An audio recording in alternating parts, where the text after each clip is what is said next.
Il y a une armée d'un pays voisin qui avait fait une incursion en territoire burkinabé pour planter son drapeau, mais très rapidement, l'armée burkinabé a réagi pour remettre le drapeau national. Quelle analyse faites-vous de cette... Le fait que la France exploite l'Afrique avec son franc CFA et tout, crée ces vagues de migration vers les pays européens notamment. On ne sait jamais.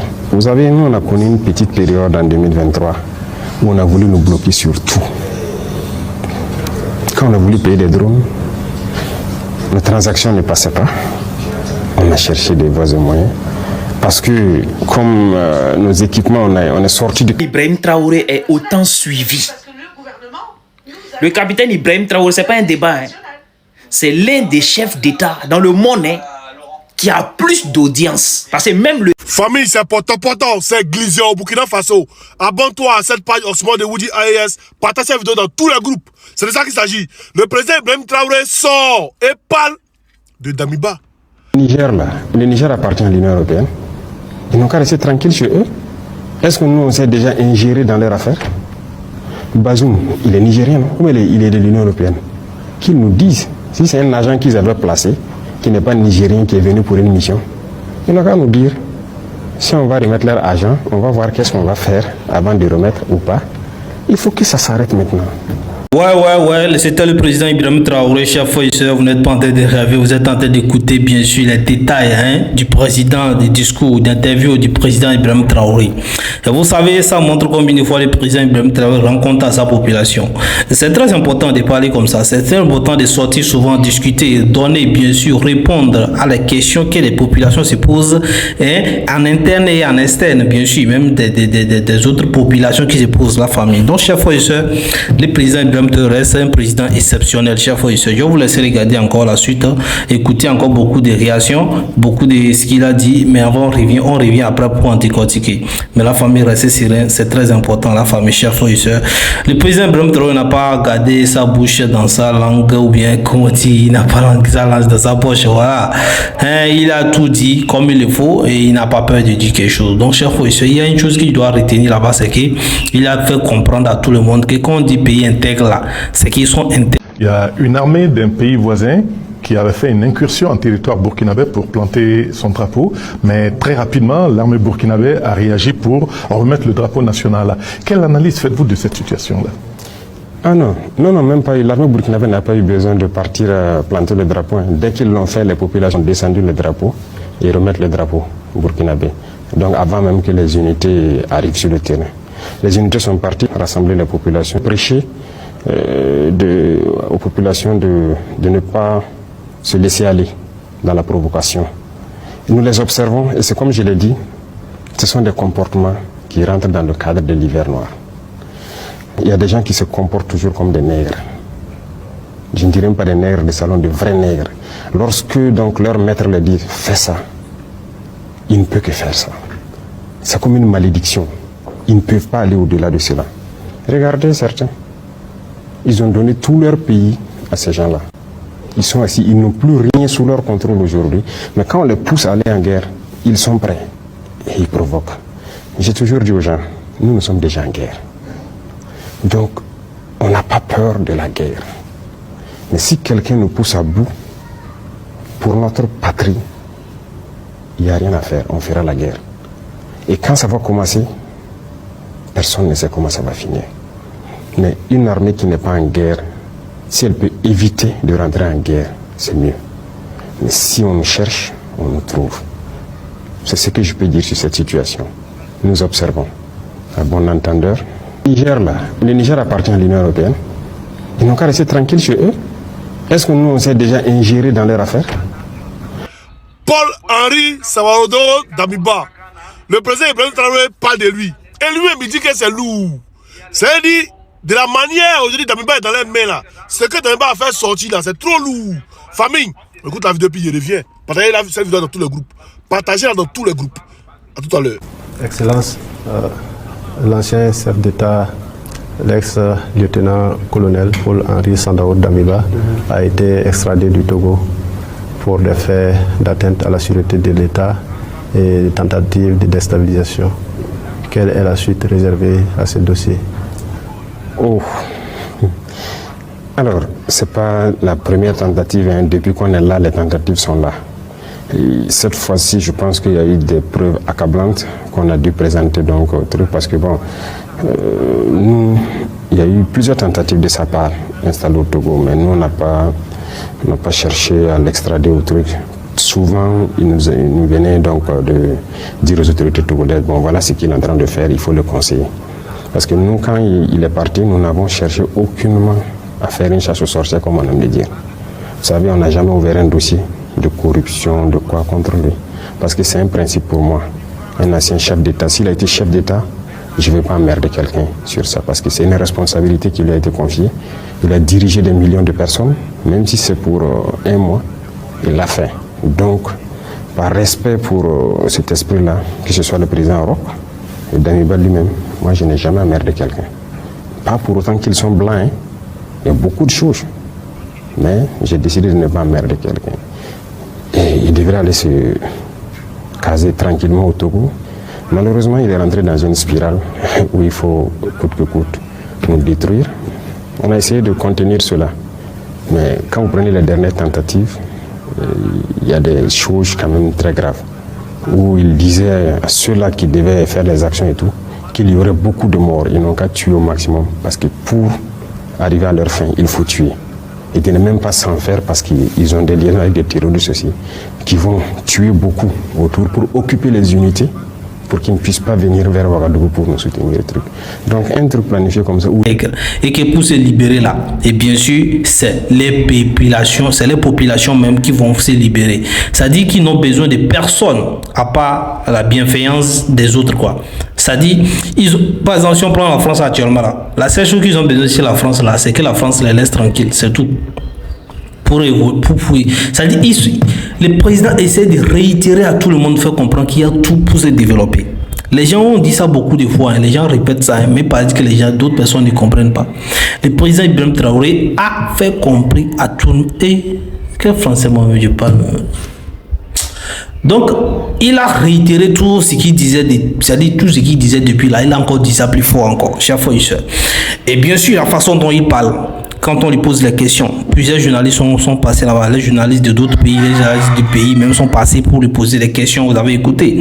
Donc bien sûr, on vous reçoit ces qui sont parties, qui sont très importantes ici, et que nous pensons qu'on ne peut pas tout vous dire, mais il y a beaucoup de choses, on va revenir avec d'autres numéros, mais il a dit quelque chose, chaque fois le président Ibrahim Traoré a dit quelque chose. Je viens de vous dire que c'est un président qui parle. C'est un président qui rend compte, qui fait configurer, qui fait comprendre, qui veut changer les narratifs de son pays, qui veut aussi qui veut décoloniser par ses paroles également. Voilà, il a dit des choses. Et là, il y a des gens qui le critiquent qu'un président ne parle pas comme ça. Écoutez la réponse du président. On dit que non, un président ne parle pas comme ça. Le président Ibrahim Traoré dit, ceux qui disent qu'un président ne parle pas comme ça là, les présidents qui disent qu'un président ne parle pas comme ça là, ils ont fait leur école ou bien leur formation des chefs d'État, des présidents là où pourquoi on les dit qu'un président ne parle pas comme ça? Je ne sais pas si vous vous suivez. C'est-à-dire les chefs d'État qui disent que non, c'est pas un président ne parle pas comme ça là. Qu'est-ce qu'ils les disent? C'est-à-dire ils ont fait leur formation là. Pour d'innocents inutilement. Bon, nous avons envoyé toutes les preuves aux autorités togolaises. Il n'a pas pu nier. Je pense qu'il a été entendu là-bas par la justice et tout. C'est réel. Donc voilà pourquoi on l'a extradé. Maintenant, pour l'instant, il est là. Nous sommes en train de creuser. Et c'est un dossier très complexe parce qu'il y a beaucoup de choses autour.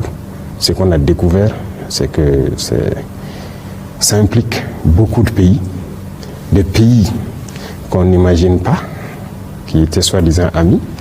Ça implique beaucoup de personnes, beaucoup de personnalités à travers le monde. Et on comprend qu'il y avait une grosse machine en fait. De toute façon, un juge l'a déjà vu. C'est lourd, c'est très lourd. Et nous, ça nous a donné beaucoup d'informations, beaucoup de leçons. Voilà, Damiba pour arriver au pouvoir, il faut beaucoup de morts. Il faut déjà beaucoup de Burkinabés pour qu'il arrive au pouvoir. Ah ouais. Bon, quand tu arrives au pouvoir, là, même gamme comme Dramane Ouattara. Maintenant, Damiba, tu finis déjà tous les Burkinabés, tu arrives au pouvoir, là, tu diriges qui? Toi, forcément, il faut que tu arrives au pouvoir. Mais comme le président l'a dit, cette affaire est lourde. Et cette affaire est déjà devant les autorités compétentes. Nous, on dit quoi? On a assis par terre et puis on regarde. on mange nos popcorn, on regarde. Famille, partagez la vidéo dans tout le groupe. Abonnez-vous à cette page Osmo de Bougie AES. Et puis, on est ensemble. À tout à l'heure. Je reviens encore tout à l'heure. On va faire une vidéo encore pour, comment dire, où ils sont allés parler de drapeau.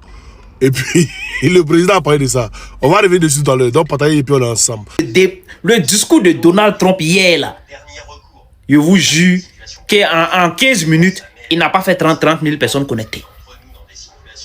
Capitaine Ibrahim Traoré, dès que ça commence, dès que l'interview commence, 10 minutes, il y a déjà 25 000 personnes. 30 minutes, 15 minutes, on dépasse les 30 000 personnes connectées. Non, le capitaine Ibrahim Traoré, franchement, non. Non, son audience, respect, et son audience là, ça baisse jamais, plus on porte le sujet. Ça dit, même si on dit le capitaine Ibrahim Traoré va venir dire bonjour, les gens sont connectés à mort.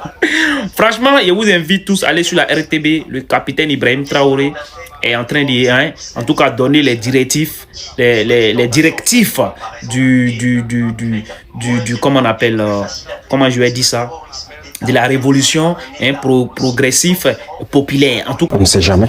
Vous savez, nous, on a connu une petite période en 2023 où on a voulu nous bloquer sur tout. Quand on a voulu payer des drones, les transactions ne passaient pas.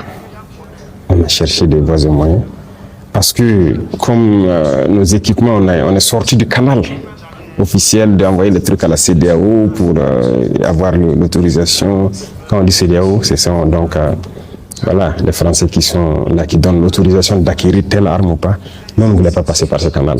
Donc les transactions aussi ont été bloquées avec des arguments qui ne tiennent pas debout.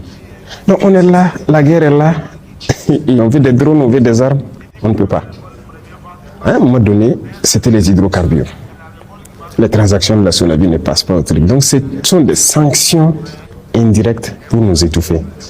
Et en ce temps, des diplomates sont venus donc nous dire qu'on a intérêt à se changer de truc à rallier parce qu'on ne pourra même pas payer les salaires d'ici mars. Ça veut dire 6 mois. On ne pourra pas parce qu'on ne maîtrise rien de l'économie, ils sont capables de trucs. Moi je dis, il n'y a pas de problème. Attendez. Donc un jour, j'ai fait bloquer toute la production d'or de toutes les mines. J'ai rassemblé tout. Et j'ai dit aux partenaires de venir chercher l'or et nous envoyer nos drones. C'est ce qu'on a fait. Nos drones sont venus, ils ont pris leur or et sont partis. On a besoin de l'argent de quelqu'un. Donc l'or est important. Les gens ont besoin d'or, nous on a besoin de quelque chose dans le monde. Bref, ce n'est pas une manière de dire comment les gens vont faire pour le truc, mais ça demande du courage, c'est vrai. Mais c'est ce qu'on a dû faire pendant un temps donné, et les gens ont compris, bon, ils ont une manière de se passer. Ils ont levé un peu. Et ces mêmes gens sont venus même pour payer l'or avec nous. La BCAO, je veux dire. Donc, l'or est très important. Et je pense que chacun devrait faire une réserve d'or autant que possible. Nous, on ne maîtrisait pas notre secteur. On a vu les données, mais nous avons créé tous les mécanismes pour aujourd'hui, plus ou moins, maîtriser le secteur de la production. Actuellement, on est en train de prendre des parts dans beaucoup d'unités industrielles qui existent. On a relu le contrat minier, si on peut dire, et tout. En tout cas, en bonne ambiance avec ces gens qui sont là, qui exploitent. Et le Burkina va tirer profit de son or. Parce que partout en Afrique, c'est ça le problème. Vous ne pouvez pas comprendre que vous avez telle quantité d'or et on dit que vous êtes les plus pauvres, vous êtes les derniers. Mais pourquoi? Il y a des pays qui ont le pétrole ici en Afrique. Vous partez dans les pays du Golfe, ils ont le pétrole. Ils sont plus développés que les pays africains. Mais on est maudit. Il faut se poser des questions, les vraies, et changer. Mais si les dirigeants ne veulent pas changer et que les peuples aussi acceptent leurs conditions de misère, bon, qu'est-ce qu'on peut bien faire? Nous ne voulons pas voir notre peuple dans la misère. Nous n'avons pas de pétrole, certes, mais nous avons l'or, le peu que l'or peut faire, ou d'autres ressources. Nous allons l'exploiter à bon escient pour que notre peuple connaisse le bonheur. C'est ça qui est notre cheval de bataille. Il n'y a pas de raison que des gens ont l'or dans le monde là et se développent. Et non, alors en plus ça développe. Donc on a fait un bond considérable en matière de maîtrise d'or ces dernières années et c'est satisfaisant. Et on va continuer comme ça, jusqu'à reprendre le contrôle total de notre or. Voilà ce que je peux dire. Justement, Monsieur le Président, est-ce qu'on peut avoir une idée de la quantité qui constitue la réserve d'or du Burkina actuellement? Là, je ne peux pas vous dire ça. c'est pas quelque chose qui se dit publiquement. C'est quelque chose qui se garde secret. Même les pays qui prétendent, on vous dit qu'il a combien de tonnes d'or, quoi. C'est pas vrai, la réalité, ce n'est pas ça. On vous dira jamais exactement. Parce que si on sait exactement quelle quantité d'or vous avez en réserve, ça veut dire qu'on connaît vos capacités de change et tout. On peut anticiper sur beaucoup de choses sur vous. Et puis, c'est pas qu'on a fait, on est en train de faire. J'ai dit au ministre, tous les jours que Dieu fait, et que c'est possible de payer l'or. Donc chaque semaine, on continue de payer pour faire des réserves. Voilà. Et ça, c'est pour que quand on va vouloir traiter avec tout le monde, qu'on nous respecte. Voilà. Il ne faut pas que quelqu'un va croire que si lui ne vient pas faire quoi, nous, on n'est pas dans ce chemin. Si tu veux nous montrer que tu ne respectes pas, on te met de côté, on passe à autre chose. Donc on continue de faire... C'est pas du ouais. Et il y a une partie aussi qui concerne la jeunesse. Et ça, le président dit ça concerne à tous les entrepreneurs et tous ceux qui font dans l'économie. Tout ça concerne tout le monde au fait. Le président dit que les enfants d'aujourd'hui, c'est-à-dire quand on veut donner des marchandises, des marchés à certaines personnes, quand on veut embaucher certaines personnes, les gens disent que quoi? Qu'il n'a pas d'expérience. Quand on veut chercher, on cherche ceux qui ont des expériences. Nous avons raconté tout ça, ceux qui ont fréquenté après les études ont raconté ces grands problèmes-là. Mais on ne trouve personne pour en parler. Le président Ibrahim Traoré a parlé de ça, ça m'a touché. Je dis, mais c'est ça, les gens subissent ça de chaque fois, mais ça là, c'est grave. Le président dit, quand vous ne donnez pas d'occasion aux gens d'expérimenter, vous voulez qu'ils aient l'expérience où? Vous êtes là tout le temps, vous cherchez l'expérience, ceux qui ont d'expérience, ceux qui ont d'expérience là, si on ne les avait pas donné la chance d'expérimenter une fois, est-ce qu'ils auront d'expérience? Et non! Et qui lui a dit ça à un ministre une fois? Il dit que le ministre une fois, que non, on voulait confier, il dit non, confiez-les et suivez-le. Il n'a pas d'expérience. Quand le président dit, quand il vous a nommé vous ministre là, est-ce que vous avez d'expérience de ministre? Non, le président, il est beau quoi. Donc, le président vous dit qu'il y a des médias qui sont venus pour essayer de leur demander de payer pour qu'on parle bien d'eux, c'est-à-dire pour soigner leur image avec les médias. Le président dit non, il ne faut pas payer. Et aujourd'hui, ces médias, il a cité d'autres médias, Jeune Afrique et tous, vous connaissez. Ils sont en train de gâter leurs noms aujourd'hui parce qu'ils n'ont pas payé pour qu'on arrange leurs noms. C'est dommage, la famille. C'est dommage, c'est dommage. Et le président réitère encore une fois. Il dit que lui, comment, parce que c'est pas la question qu'on lui pose. Il dit que lui ne peut pas propaganda, c'est-à-dire cette révolution-là dans tout le monde entier, dans toute l'Afrique ou bien dans toute l'Afrique de l'Ouest. Que lui, ce qu'il peut faire, c'est ça, il fait chez lui. Maintenant, c'est aux populations de chaque pays de demander à leur président, à leurs dirigeants, de faire ce qu'eux ils veulent pour le bien de leur pays. Parce qu'il y a tout déjà en Afrique pour se développer. On n'a pas bougé, on n'a pas besoin d'aller traverser la mer. Il y a tout. Et le président nous a réitéré ça encore une fois. Encore une plus. Les journalistes togolais étaient là, des New World également étaient là à poser la question par rapport aux relations avec le président, avec le Togo. Le président a reconfirmé qu'avec le Togo, vous savez, le Togo c'est mon pays natal. Il a retiré, moi j'ai apprécié. Bien sûr, on a des problèmes internes ou bien tout ça là. C'est très important que vous sachiez que le Togo est très bon ami. Le président Ibrahim Traoré a dit que le Togo n'est pas seulement un partenaire, c'est un frère. Parce que ce qui se passe entre eux et Tchodia là, ça dépasse partenariat. Ça c'est frère sang. La seule différence, la seule chose qui manque, c'est que le Togo n'est pas ou n'est pas encore dans l'AES. Vous comprenez? Donc le Togo c'est un bon pays, c'est un bon pays, c'est des bonnes personnes qui ont, c'est une bonne diplomatie, tout ça là, qui dirige la Côte d'Ivoire. Donc les Togo. C'est pas si vous voyez. Donc ça c'est apprécié. Et j'ai aimé cette partie aussi, c'est normal, parce que c'est de mon pays, il s'agit. L'Italie. Elle a parfaitement raison. C'est la situation comme ça. Donc, vous voyez que c'est en Europe, mais tout le monde ne comprend pas la chose de la même façon. Donc l'impérialisme, c'est l'individu qui veut dominer l'autre, qui veut maintenir l'autre dans l'esclavage, qui opprime les autres. Il peut être noir, il peut être blanc, Il peut être africain, il peut être européen, il peut être américain, il peut être asiatique, il peut être de toutes les nationalités. Mais tout individu qui a cette envie-là d'opprimer les autres, de maintenir les autres dans la domination, c'est un impérialiste. La liberté individuelle peut-elle être intégrée et votre révolution une vue d'une souveraineté totale, la liberté d'aimer qui l'on veut, d'exprimer librement, de s'opposer à votre pouvoir? Ah oui, voilà quelque chose, vous avez très bien fait d'être venu, c'est bien. Quelque chose que les médias mainstream, ce qu'on appelle, passent le temps à mentir en Europe. Comme si ici, les gens se promenaient avec des haches et des gourdins. Lorsque tu ouvres la bouche, on te frappe. C'est faux, hein? Il y a la liberté.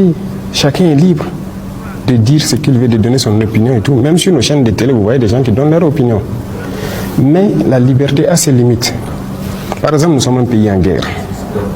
Nous n'allons pas permettre à qui que ce soit de démoraliser nos troupes pendant qu'ils sont sur les champs de bataille. Ça, nous n'allons pas permettre.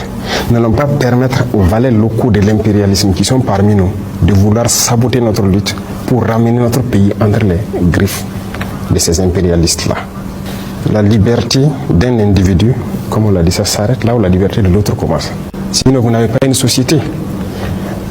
Autant vous êtes libre de dire ce que vous voulez, lui aussi il est libre de dire ce qu'il veut. Et quand vous commencez à chacun à dire ce qu'il veut, ça finit par quoi? La bagarre. Est-ce qu'on s'assoit, on laisse notre société aller dans le déclin? Non. Même ceux-là qui disent qu'il y a liberté d'expression, il n'y a pas de liberté en réalité. Alors, nous prenons les Français, les autorités françaises, pour ne pas mélanger avec la population française.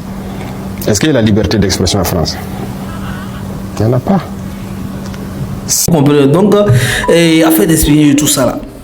Et c'est pas si vous voyez. Donc, chers frères et sœurs, et restez serein, on l'a demandé aussi, est-ce qu'il a déjà rencontré le président d'Amiba? Il dit non. Pourquoi il va le rencontrer? Pas besoin, il est dans la main de la justice, il va subir, et ce qui va se passer, Donc, moi, j'essaie de paraphraser. Hein. Donc, lui, non, il n'a pas besoin d'aller, non. Et puis, il n'a pas fait. Donc, c'est ça, c'est clair. Sachez-le, sachez-le. Vous voyez, non. Donc, chers frères et sœurs, il dit que non, avec le temps, avec ce qu'ils sont en train de mettre en œuvre, il faut que la suite, on produit les cotons au Burkina Faso, et puis ça arrive à fixer le prix des coton au Burkina Faso. Dans les entreprises là qu'ils ont lancé bien sûr des grandes constructions, ils envisagent des grandes constructions, des usines pour pouvoir transformer. Quand vous transformez, vous pouvez puiser le prix. Et là, donne l'exemple, il y a des pays, vous connaissez de quel pays il dit? Ça c'est un pic. Il dit il y a des pays qui sont premiers en production de cacao, ils ne fixent même pas le prix du cacao. Et nous connaissons ces pays. Vous connaissez aussi ces pays-là. Moi, c'est ce que j'ai vu, je connais ces pays-là. On va donner le nom de ces pays-là dans les commentaires. C'est dommage, mais c'est ça. Il dit que les présidents, il y a des présidents de certains pays qui ont les mains liées, c'est-à-dire qui n'ont pas le choix, qui vont. C'est le président Ibrahim qui dit ça, qui dit qu'ils vont pour prendre des ordres, ils voyaient pour prendre les ordres, chacun pour venir appliquer dans les pays. Et c'est dommage. Ils sont libres de prendre les décisions qu'ils veulent dans les pays. Ils sont libres. Ils ne vont pas prendre les ordres ou que ce soit. Et quand il dit ça, vous connaissez les pays, les présidents qui voyagent, qui parlent, qui va vous prendre les droits. Vous connaissez moi, c'est pas moi qui vais donner le nom ici. C'est pas moi qui vais donner le nom ici. Donc, vous comprenez ça. Et là, il vous réitère, il vous reprécise que voilà, c'est ce qu'ils font. Mais c'est dommage. C'est très dommage. Ouais. Donc, il leur donne des conseils. Ils n'ont qu'à sortir pour parler à la population, pour dire que là, voilà, là on a failli, voilà ce qu'on a fait comme erreur. Maintenant, on veut travailler pour vous. On nous tient pas l'erreur qu'on a fait, ceci, peut-être pas les affaires des icebergs, oui, ou bien on a eu des biens, on a mis l'argent, des milliards à l'extérieur, on nous tient par ça.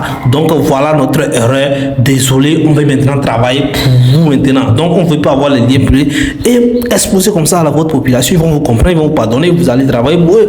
Mais les gens ne veulent pas faire ça. Ils veulent rester toujours, ils veulent être téléguidés. Il y a beaucoup de choses. L'interview était de masterclass la famille. Partagez la famille, donnez vos avis dans les commentaires, c'est mieux. Portez-vous bien. On revient pour d'autres décortiquements.